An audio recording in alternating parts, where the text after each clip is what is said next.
Halo, saya Epi Karniat Gustin Laia dengan NIM 03 2019 070. Di sini saya akan memaparkan materi asuhan keperawatan pada klien dengan diabetes mellitus. Baik, terlebih dahulu kita harus mengetahui apa sih pengertian dari diabetes mellitus. Jadi, diabetes mellitus adalah suatu penyakit kronik yang kompleks yang melibatkan kelainan metabolisme karbohidrat, protein, dan lemak, dan berkembangnya komplikasi makrovaskular, mikrovaskular, dan neurologis.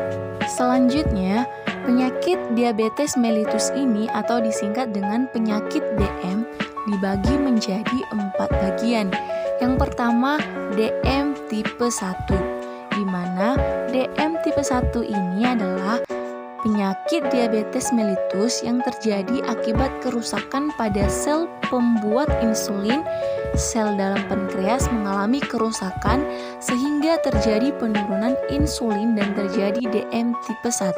Yang kedua, DM tipe 2, di mana penyakit ini adalah penyakit yang tidak tergantung dalam insulin.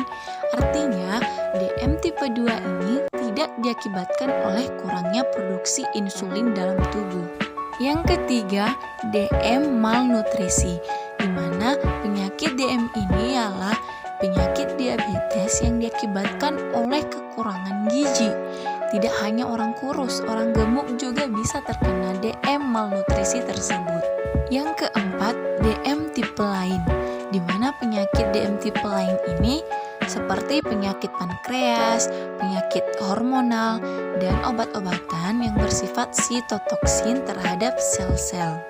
Nah, kita pasti bertanya, apa sih yang menyebabkan penyakit diabetes mellitus tersebut? Jadi, ada beberapa faktor yang menyebabkan penyakit DM tersebut. Yang pertama, faktor genetik atau faktor keturunan diabetes mellitus.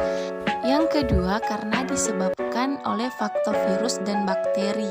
Yang ketiga, karena faktor bahan toksin atau beracun.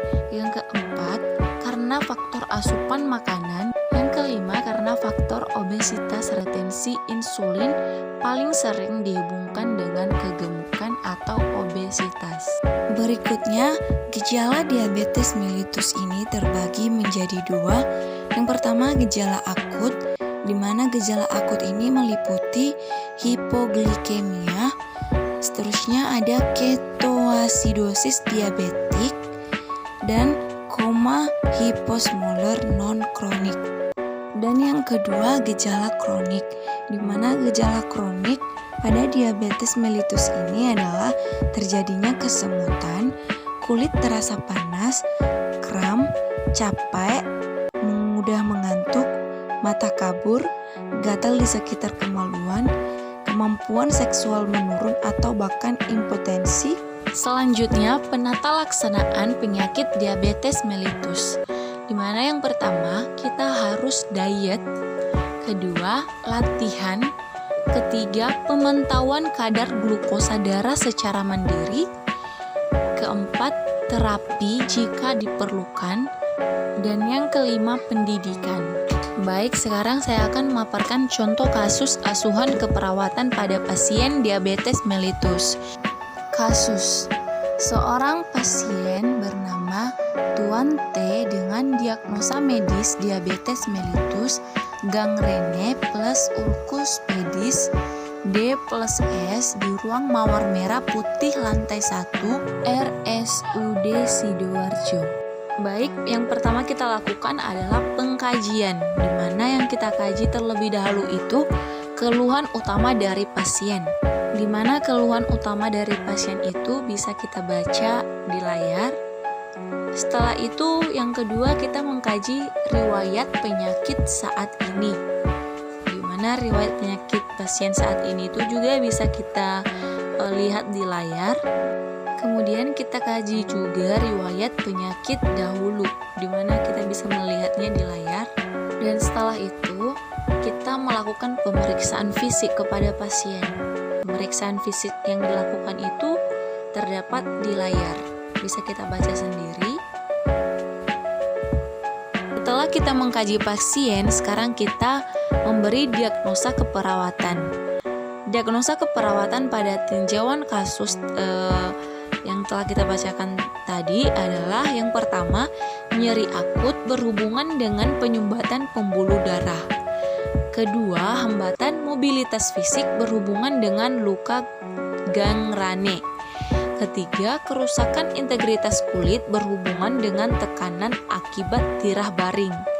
Keempat, defisiensi pengetahuan berhubungan dengan kegagalan memasukkan regimen pengobatan dalam kehidupan sehari-hari. Jadi, prioritas diagnosa keperawatan pada kasus di atas adalah pertama, nyeri akut berhubungan dengan penyumbatan pembuluh darah. Kedua, hambatan mobilitas fisik berhubungan dengan luka gangrene. Selanjutnya kita akan memberikan tindakan keperawatan. Tadi ada 2 prioritas diagnosanya. Jadi yang pertama terlebih dahulu tindakan keperawatan pada nyeri akut berhubungan dengan penyumbatan pembuluh darah. Dapat kita lihat di layar. Dan yang kedua, hambatan mobilitas fisik berhubungan dengan luka gangrene. Jadi tindakan yang dilakukan itu dapat juga kita lihat di layar. Selanjutnya, implementasi keperawatan. Yang pertama, implementasi diagnosa keperawatan nyeri akut berhubungan dengan penyumbatan pembuluh darah sesuai dengan prioritas pertama dari kasus. Jadi implementasinya dapat kita lihat di layar. Dan yang kedua, implementasi diagnosa keperawatan hambatan mobilitas fisik berhubungan dengan luka gangrene. Implementasinya dapat kita lihat juga di layar. Dan yang terakhir, evaluasi, di mana hasil evaluasi pada tuan T sudah sesuai dengan harapan dan masalah teratasi sebagian dan pasien direncanakan dapat kembali ke rumah. Dan beberapa informasi terkait kesehatan pasien, diantaranya dapat kita lihat di layar. Sekian presentasi dari saya ucapkan terima kasih. Bye-bye.